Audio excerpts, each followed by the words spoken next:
Buenos días. Ánimo, ánimo. Estamos a la mitad de la semana y tenemos mucha información. Esperemos que haya nota. Bueno, hoy es la sección, como todos los miércoles, del quién es quién en las mentiras, aunque ya esta sección se va a convertir en información diaria, porque está subiendo el número de mentiras y la desesperación de nuestros adversarios, y se va a seguir incrementando, ¿no?, la calumnia y las acusaciones sin fundamento, y van a seguir mostrando el cobre, cosa que es muy buena, porque no hay peor cosa que la hipocresía, el doble discurso, la doble moral. Y ahora sí es fuera máscaras. Como decía Juan Álvarez, esta ancheta es tan angosta que no hay ni para dónde hacerse. El maestro Sánchez Mármol, cuando la invasión francesa desde Tabasco, dirigía un periódico que se llamaba El Águila Azteca, y en uno de sus editoriales manejó: son tiempos de definiciones, no hay término medio entre ser patriota o traidor. En términos periodísticos se diría: ya no hay medias tintas. Entonces vamos a que Ana Elizabeth nos diga cómo estamos. Claro que sí, presidente, con su permiso.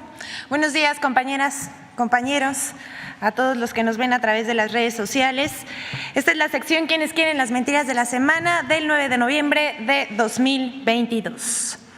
Y vamos a empezar con una que circuló bastante en las redes sociales. Falso que pensiones del IMSS e ISSSTE serán utilizados en el Fondo de Estabilización de Ingresos Presupuestarios. El 6 de noviembre pasado, el periódico Reforma publicó a 8 columnas que las reservas del IMSS e ISSSTE, así como las afores, serían utilizadas discrecionalmente por el gobierno para fortalecer el Fondo de Estabilización Económica, lo cual es falso. Pero, como siempre, a lo largo de esta administración, bastó que un medio publicara la noticia falsa para que el resto la diseminara en radio, televisión, internet y, por supuesto, en las redes sociales.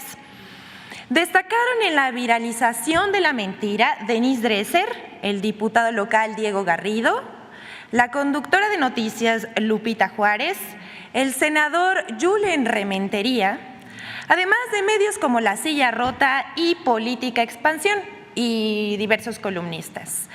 Lo cierto es que el Congreso realizó cambios a la Ley Federal de Presupuesto y Responsabilidad Hacendaria en materia de capitalización al Fondo de Estabilización de los Ingresos Presupuestarios, pero de ninguna manera es para usar las afores o las reservas del IMSS o del ISSSTE. El objetivo de esta reforma es fortalecer al Fondo de Estabilización al permitir que, además de depósitos en efectivo que ya recibe actualmente, pueda recibir como aportación ahorros derivados del servicio de la deuda o activos financieros que emite el gobierno federal o forman parte de sus activos. El Fondo de Estabilización podrá vender, mantener y recibir el interés correspondiente a fin de incrementar su liquidez y capacidad financiera. De ninguna manera significa que el gobierno utilice activos de otras tesorerías o reservas del sector público. Ahora bien, los fondos de ahorro para el retiro, reservas del IMSS, ISSSTE, Infonavit, bonos de pensiones y acciones de las CIEFORES están amparados por la legislación correspondiente a estas entidades y el gobierno federal no tiene ninguna injerencia. Así que todo esto que dijo el periódico Reforma y los demás es absolutamente falso. Vamos con la siguiente. Después del armamento ruso y alemán, ahora inventan la compra de equipo chino de vigilancia. Ni se han comprado helicópteros rusos, ni armamento moderno alemán, tampoco equipos de vigilancia chino. No importa, de todos modos publican estas cosas como si fueran verdad.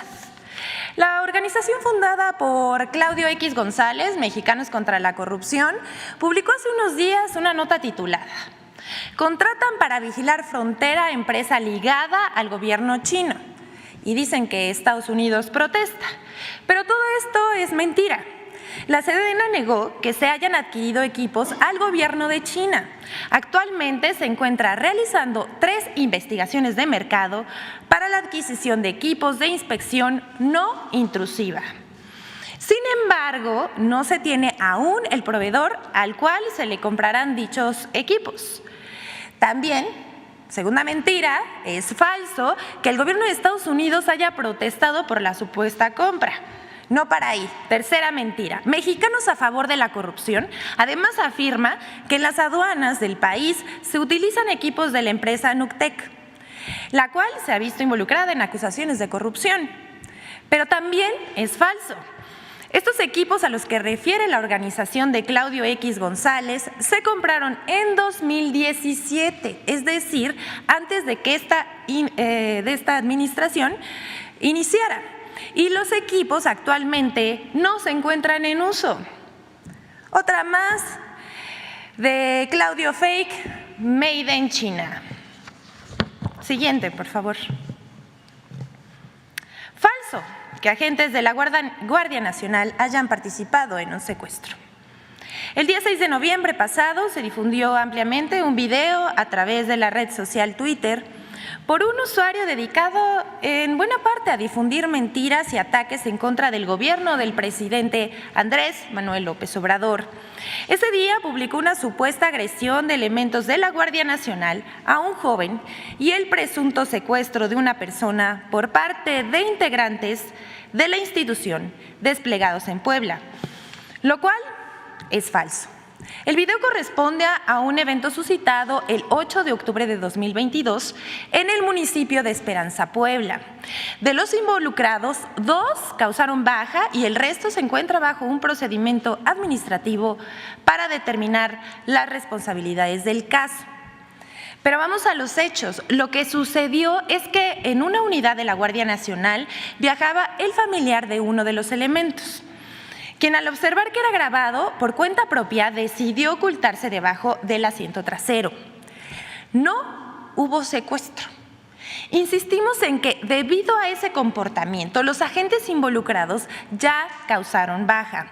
Con estas acciones, la Guardia Nacional refrenda su compromiso de no tolerar conductas alejadas de los principios básicos con los que debe regirse el desempeño del personal, por lo que se dará puntual seguimiento a cada uno de los reportes que se reciban bajo el compromiso de cero tolerancia a la impunidad.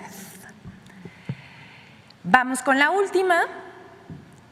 Lorenzo Córdoba, presidente del INE, ha sido invitado a ser candidato desde hace más de un año. Lorenzo Córdoba Vianello, consejero presidente del Instituto Nacional Electoral, declaró el 8 de noviembre pasado en Costa Rica: hace un año y medio fui destapado como candidato de la oposición a la presidencia de la República en las elecciones de 2024. ¿Quién me destapó? El presidente de la República en una mañanera. Tras lo cual también dijo que el mandatario federal, voy a citar a Lorenzo Córdoba, todavía no ha pedido disculpas por la mentira, ni las va a pedir el señor presidente, pero al menos en mi caso yo ya estoy impedido para poder ocupar cualquier candidatura en virtud de la previsión constitucional que nos obliga.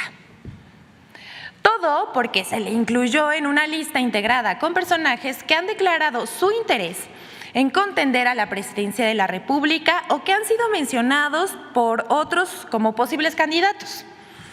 No es raro que el señor Córdoba declare estas cosas, se ha victimizado de los cuestionamientos del presidente, pero en este caso vale la pena refrescarle la memoria, porque el consejero presidente parece que tiene memoria selectiva o demencia selectiva para que no ande diciendo cosas que no son en otros países.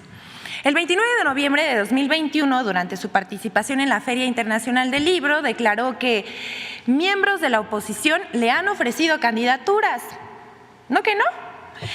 Ha habido expresiones, dice el consejero presidente, que lo han planteado, pero he sido muy claro y contundente con mi respuesta. Yo tengo una responsabilidad que cumplir al frente del INE hasta el 3 de abril de 2023. Al respecto, en el marco de las celebraciones por el Día del Abogado, el 13 de noviembre de 2021, el presidente de la Institución Nacional para el Día del Abogado, Jorge Eduardo Pascual, tocó el tema de la sucesión en 2024.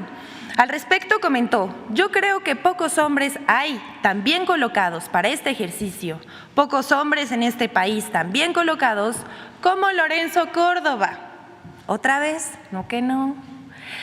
Por pronunciamientos como este, se le incluyó en la lista de posibles candidatos de la oposición a la presidencia de la República. Bueno, hasta aquí esto, y finalmente, como el debate de la reforma electoral ha sido prestado a un sinfín de mentiras, las cuales continúan hasta el día de hoy, aquí les presentamos un video con unas cuantas falsedades más, de las que ya presentamos también en esta sección, cortesía de Infodemia. Corre video, por favor.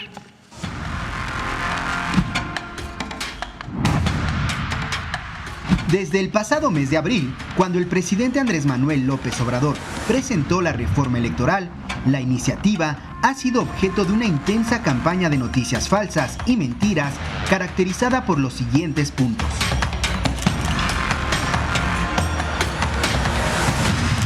1.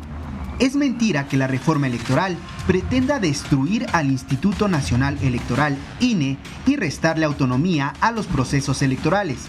Esta falsedad es repetida en redes sociales con la campaña Yo defiendo al INE. La reforma plantea transformar la institucionalidad electoral para crear el Instituto Nacional de Elecciones y Consultas, INEC, como autoridad electoral independiente, con la capacidad de organizar la totalidad de los procesos electorales de la República y todos los ejercicios de democracia directa previstas en la Constitución y leyes. 2. Es falso que el presidente Andrés Manuel López Obrador quiere nombrar a los consejeros y magistrados electorales para controlar al árbitro. La reforma plantea que los consejeros y magistrados sean electos en votación directa de todos los ciudadanos. 3. Es falso que se reduzca el presupuesto al INE con el objeto de asfixiarlo y controlarlo desde la presidencia de la República. El INE recibirá para 2023 20.221 millones de pesos, 500 millones más que en 2022, cuando la Cámara de Diputados le otorgó 19.700 millones de pesos. A diferencia de 2022, cuando se organizaron 6 elecciones a gobernadores, en 2023 solamente se realizarán 2 elecciones a gobernador, la del Estado de México y la de Coahuila. Infodemia. lo que hay que ver. ¿Es cuánto, señor presidente? Muchas gracias. Yo quiero hacer una aclaración nada más y ya ustedes van a tener la palabra. El lunes, no sé si a pregunta de ustedes o en mi exposición, hablé de que tenían los opositores del bloque conservador todas las garantías para llegar al Zócalo y que no debía de haber provocación porque coincide de que es el día de mi cumpleaños y no había que caer pues en la trampa de la confrontación, que yo no iba a estar, no voy a estar el domingo porque voy a estar con mi familia en Palenque y pedía que nadie se presentara y que se garantizara la libre manifestación de las ideas y el derecho que tenemos todos los mexicanos a manifestarnos. Y dije que nosotros padecíamos cuando éramos opositores porque no nos permitían en ocasiones llegar al Zócalo. Estuvimos como 2 años que no se podía llegar al Zócalo. Solicitábamos que nos dieran la entrada al Zócalo y siempre habían eventos y cosas por el estilo. Esto fue el lunes. Yo no tenía información de que había un evento organizado por una asociación y convenido con el gobierno de la ciudad de tiempo atrás. Es un torneo de béisbol en el Zócalo.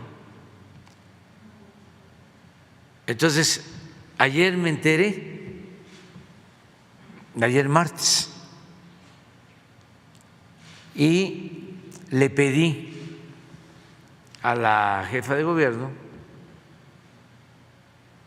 para que se viera con los organizadores si podían terminar el torneo en vez del domingo, porque ya está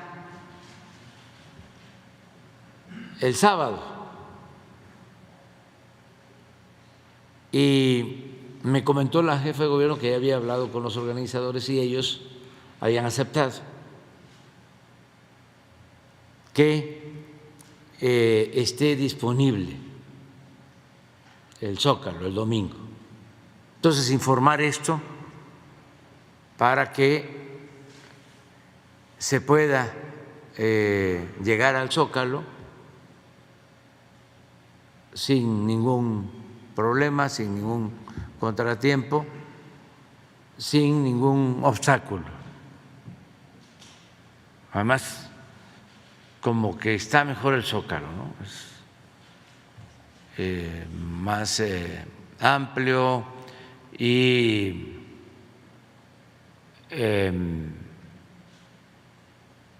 es de todos. El hemiciclo a Juárez tiene menos espacio y además no quiero que hagan enojar al benemérito, porque muchos de los que van a estar en la manifestación son antijuaristas, son de los que sacaron hasta el retrato de Juárez de Los Pinos.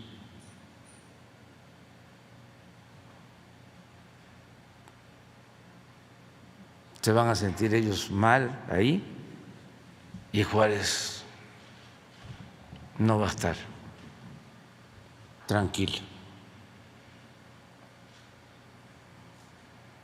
porque decía que con el pueblo todo, sin el pueblo nada. Y decía que el triunfo de la reacción era moralmente imposible.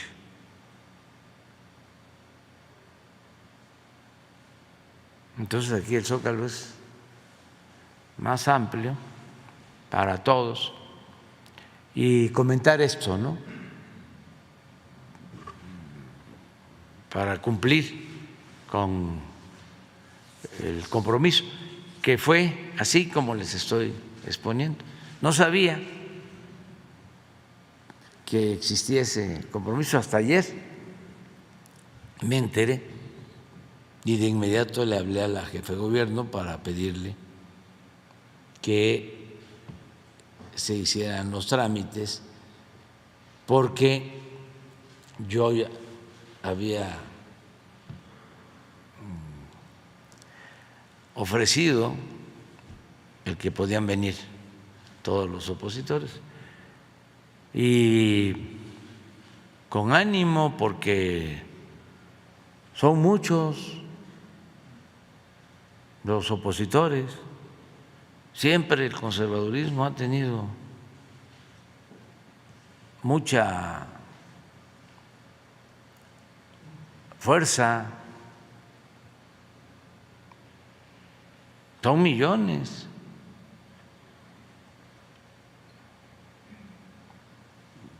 No son pocos.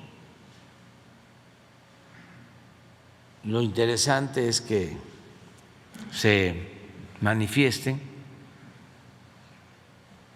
Es como el mundo al revés, pero más que nada lo que decíamos ayer, ¿no?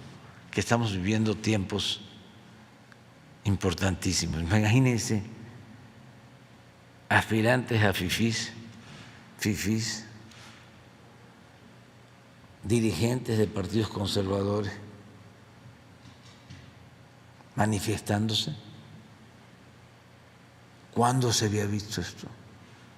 Sí, cuando yo era jefe de gobierno, en una marcha que organizaron también con ese propósito,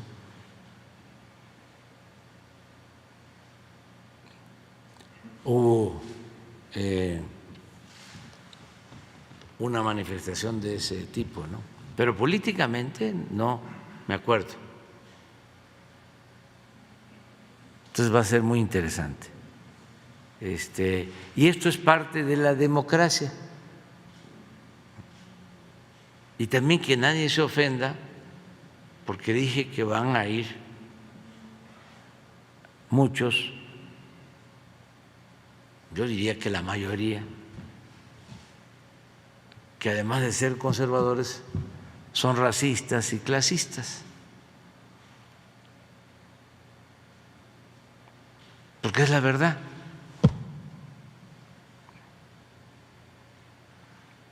¿Quieren que yo lo pruebe? ¿No tienes el audio de el presidente del INE?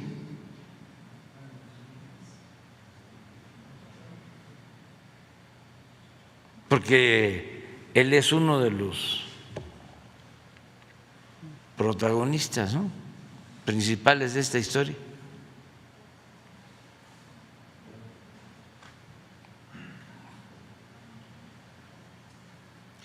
De que no le tienen amor al pueblo, pues eso también es sabido.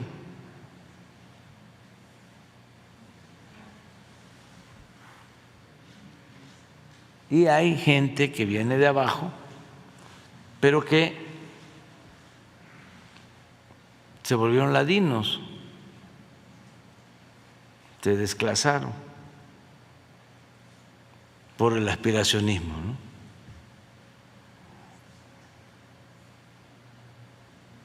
Quieren parecerse en lo económico a los fifís, a tener un Ferrari, ¿no? Como decía uno de los multimillonarios famosos recientemente, no puedes, si aspiras a un Ferrari, andar en un Toyota.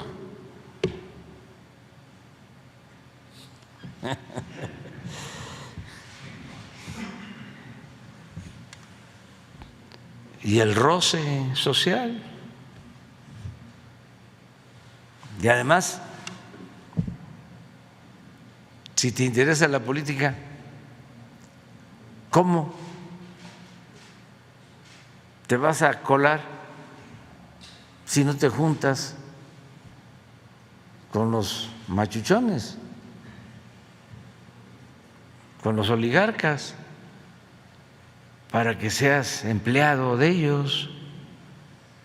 Tienes que hacer relaciones, quedar bien, ser lambiscón. ¿No lo tienen? Es que fueron, para contextualizar, fueron un grupo, creo que de Guanajuato, de comunidades indígenas, a plantearle de que hubiese una representación política para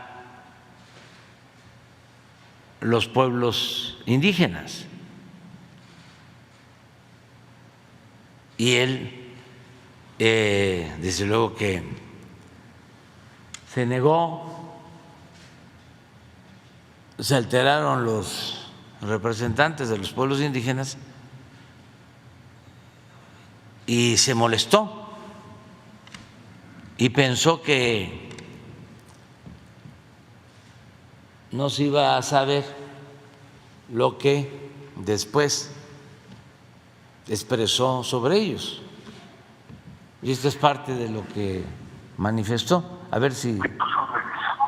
Perdóname, ¿puedes hablar? Sí, dime, ¿me escucha? Nada, en camino ya lo sé, ya hice mis trámites, ya les di asesoría a los de los pueblos indígenas, cabrón. Eso, carajo. No, mames, cabrón. No, hay que escribir, ¿te acuerdas? O sea, de veras, unas crónicas marcianas desde el INE, cabrón. Sí. No, Haciéndole al nuevo, Ray Bradbury Rey. No, exactamente. Y Ray Bradbury Reloaded.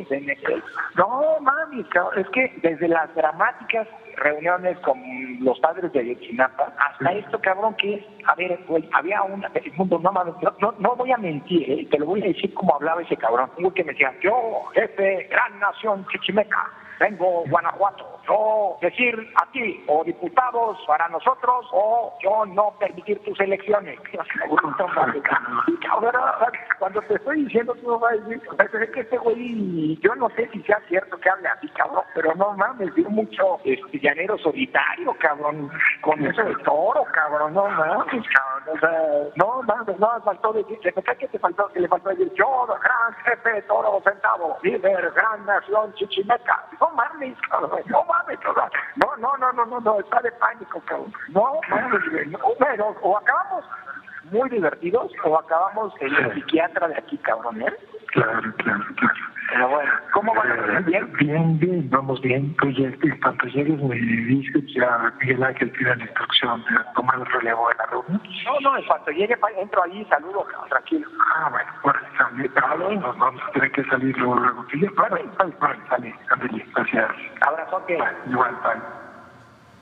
Sí, pero o sea, es tan importante que quiero que mientras estamos en la conferencia transcriban. O sea, quiero el texto, pero no aparece. Es que el sonido no es lo mismo. Es que vale la pena.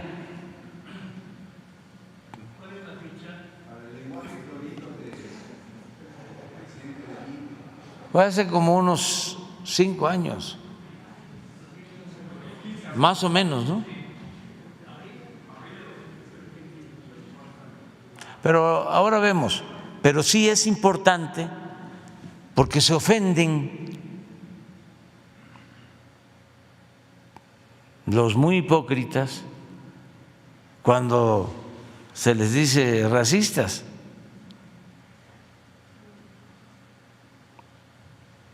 Porque están acostumbrados a la simulación. Entonces, todo esto tiene que ventilarse. Es muy importante el debate. ¿Qué país queremos? ¿Vamos a seguir con lo mismo? Con las hipocresías, con la discriminación, con el racismo, con el clasismo.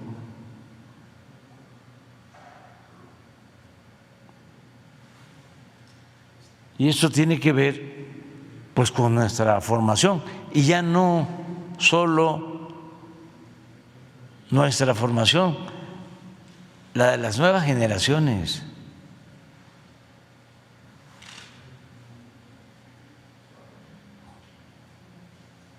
¿Lo tienes ya? Perdóname, ¿puedes hablar? Sí, dime, ¿me escuchas? Nada, en camino ya al hotel, ya hice mis trámites, ya pásame, lo quiero leer. asesoría a los de los pueblos indígenas, cabrón. Eso, carajo.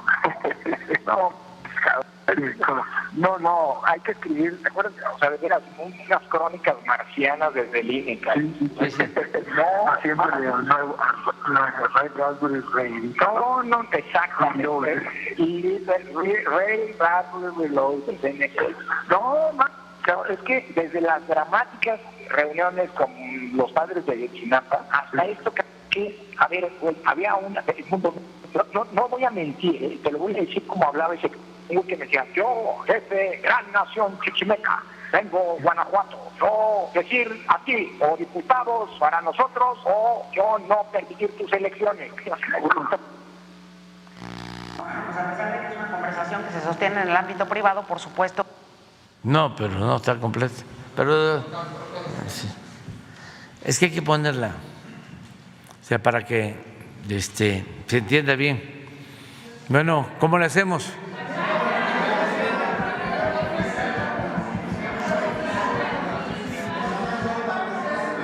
Bueno, que no hayan preguntado en 15 días y que hayan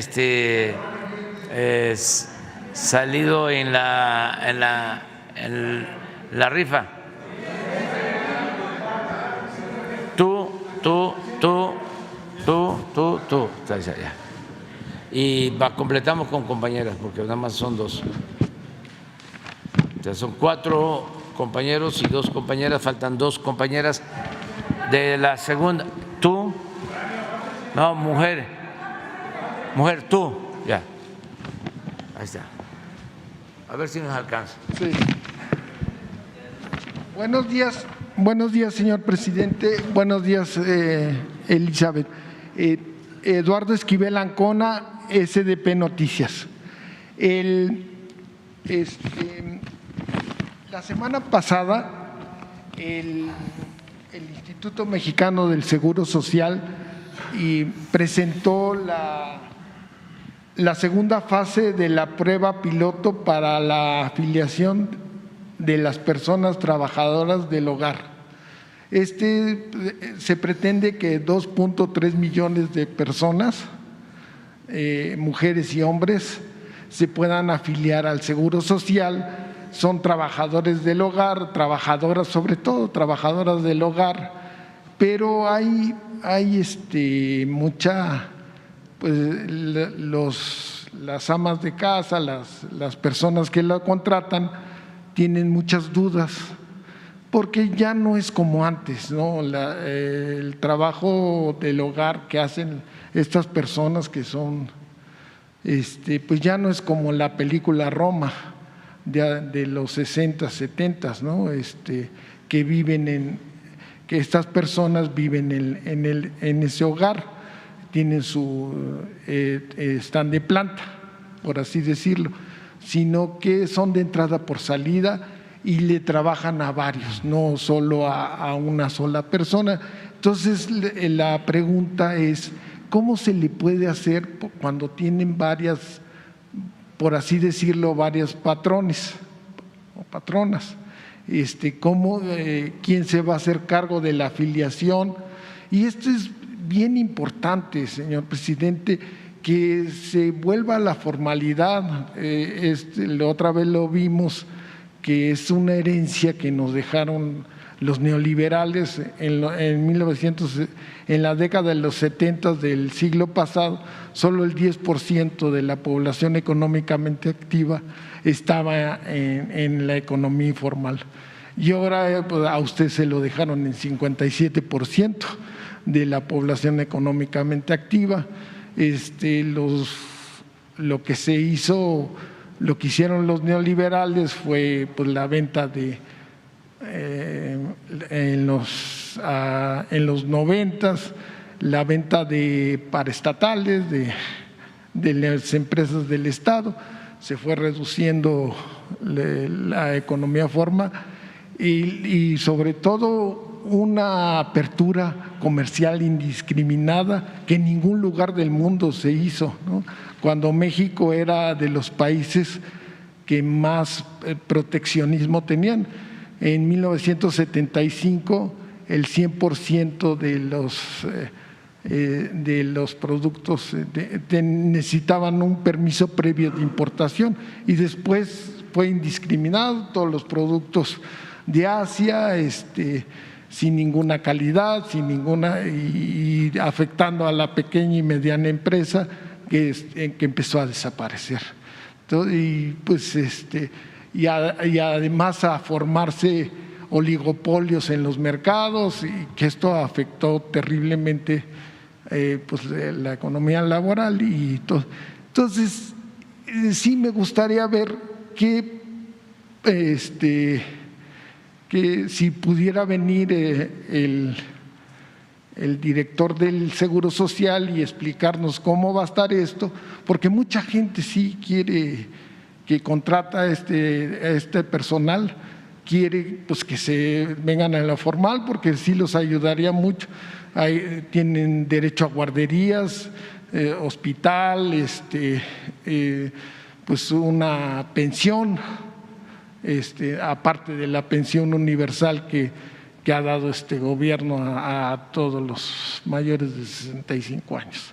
Esa sería mi primera pregunta y ojalá y sí se pueda hacer que llevara bien y que sean los 2.3 millones de personas que se puedan afiliar y que tengan derecho. Ya se inició la inscripción para trabajadoras domésticas, pero lo que tú sostienes es de que ya no hay permanencia. Una trabajadora doméstica puede ocuparse en una semana en 3 hogares.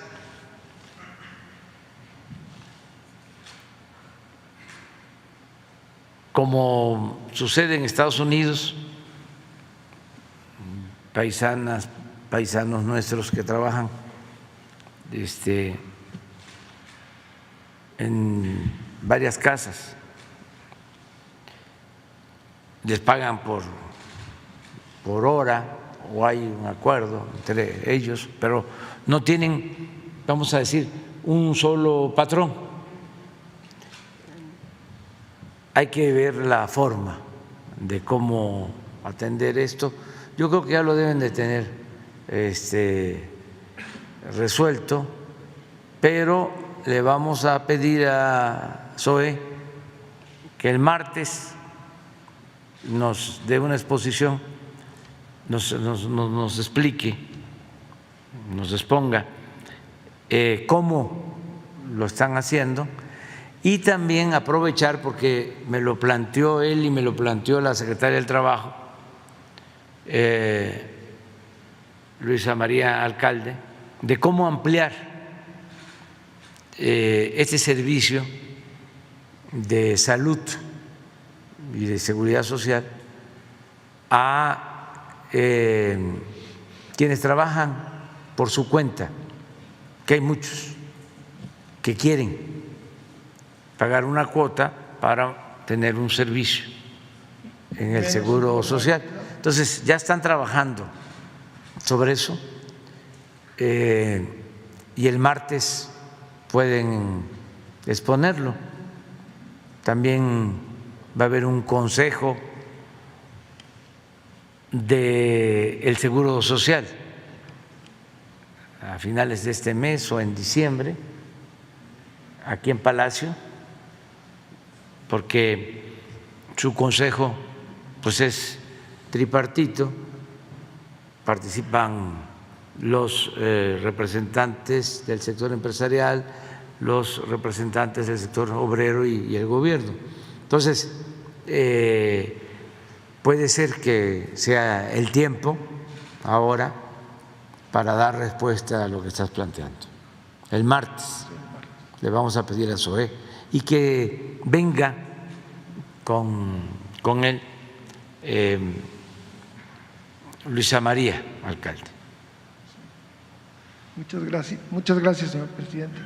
La segunda pregunta, el día de hoy el INEGI sacó el índice inflacionario, el índice nacional de precios al consumidor de octubre de este año, salió afortunadamente un poquito menor a lo esperado, es 8.41 anual y de septiembre a octubre el 0.57%.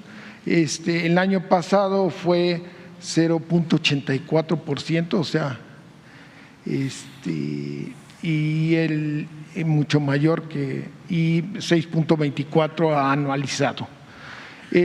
A mí lo que revisando lo que mandó el INEGI, me dio el índice subyacente, que es el que comprende pues todo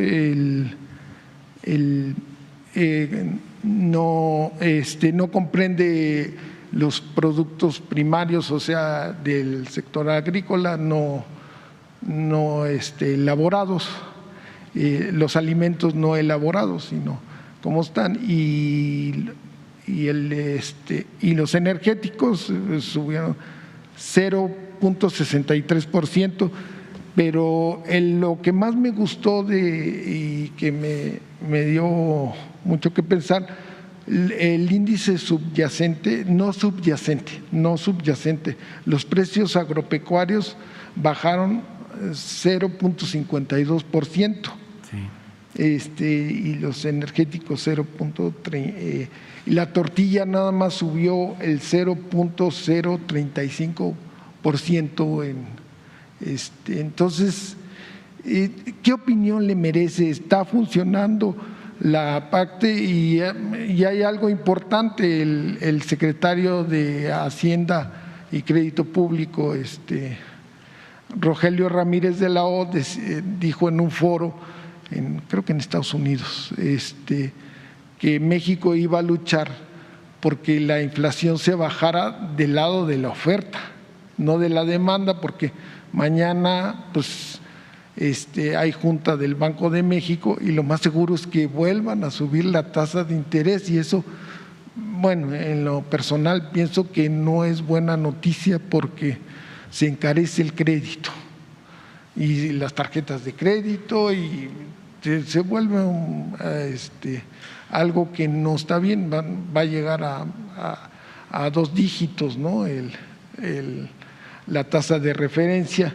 Entonces, ¿qué opinión le merece esto y qué se va a hacer para que del lado de la oferta se baje la inflación? Pues que es importada y sí, la mayor parte. Sí, no sé si mandaron información sobre inflación. Sí bajó un poquito. Lo importante es que ya hay una tendencia a la baja.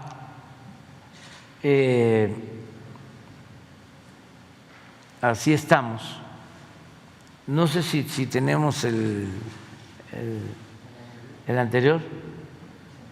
Bueno, traemos en promedio 8.4, eso es el resultado. Pero traíamos 8.7, o sea, vamos bajando. Hay una grafiquita, no sé si que a veces elaboran, y ya debe haber una tendencia a la baja. Aquí lo importante es que seguimos bien.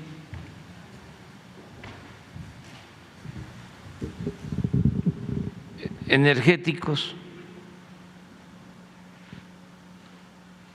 está abajo, bajó, no sé cuánto, pero sí, con relación a Estados Unidos y con relación a alimentos. Dices, energéticos, ¿estaba qué? No, 0.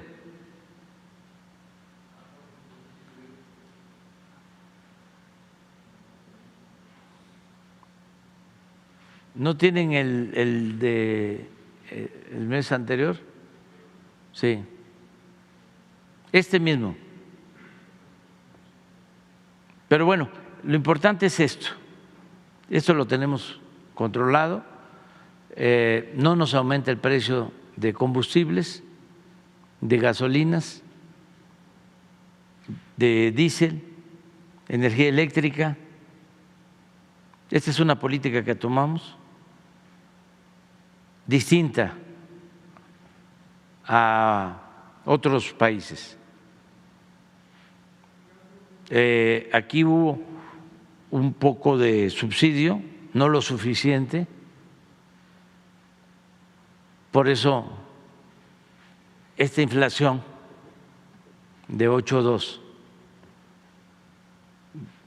Ellos no tienen problema en alimentos, nuestros vecinos y amigos.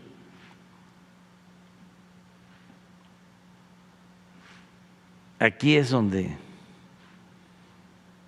se les subió mucho la gasolina y bajaron, pero no pudieron bajarla más. Nosotros sí tenemos aquí más control. Desde que comenzó esta inflación mundial por la guerra de Rusia con Ucrania, decidimos que como aumentaba el precio del petróleo crudo, que llegó a estar hasta a más de $100 el barril, podíamos con ese excedente mantener un subsidio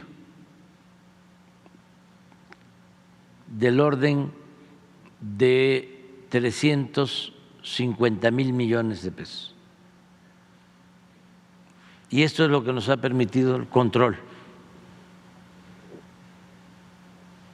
de la inflación, porque si aumenta el precio de la gasolina, nos vamos hacia arriba y estamos trabajando en esto.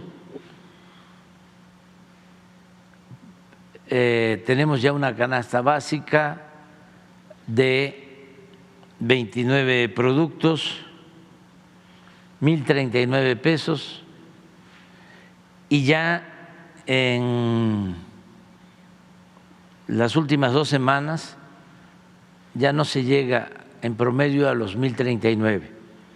Nos están ayudando productores, nos están ayudando distribuidores de tiendas departamentales.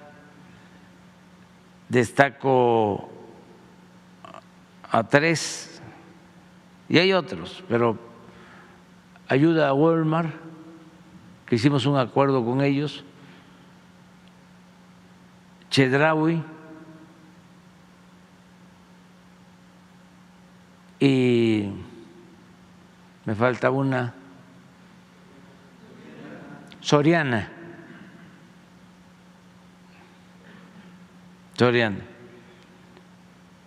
También ayudó Maseca y ayudó Minsa. Los de atún, los dos que capturan atún, que tienen la captura del 80% del atún, quizá más. Los dos están ayudando. Entonces, esto es lo que vamos a seguir ahora atendiendo. Ya están bajando los precios de alimentos a nivel internacional. De todas maneras, nosotros vamos a seguir con estas medidas que no son de control de precio de manera obligatoria, sino a partir de acuerdos. Ya nos están copiando, vamos a decir, no es la palabra, ¿no?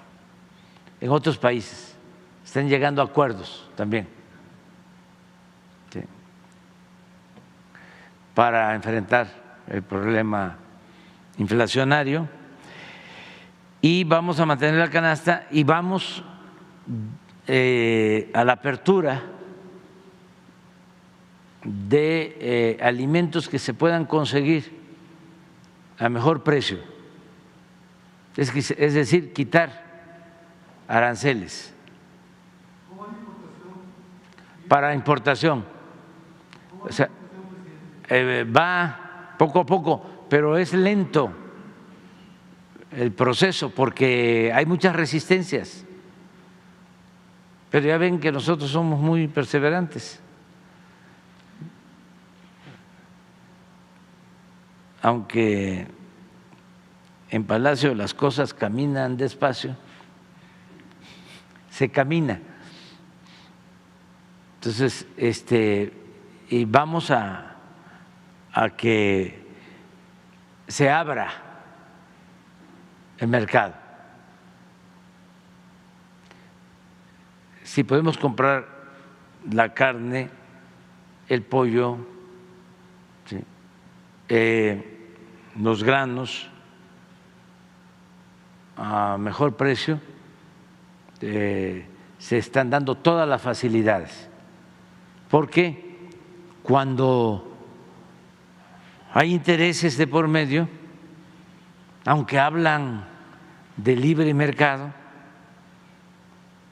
lo cierto es que se protege a ciertos productores, monopolios, y nosotros ya no protegemos a ninguna empresa, ningún monopolio, nosotros protegemos a los consumidores. Esos son los que merecen toda nuestra atención. Entonces, nada de que no podemos traer carne de Argentina porque Senacica no lo permite, porque puede traer brucelosis, fiebre aftosa. ¿Y cómo es que Argentina le vende carne a China y le vende carne a Estados Unidos? ¿Y por qué entra carne de Guatemala, ganado en pie? ¿Tienen más control sanitario en Guatemala que en Argentina? Y lo mismo en el caso del pollo con Brasil. Y así en otros casos. Bueno, pero al mismo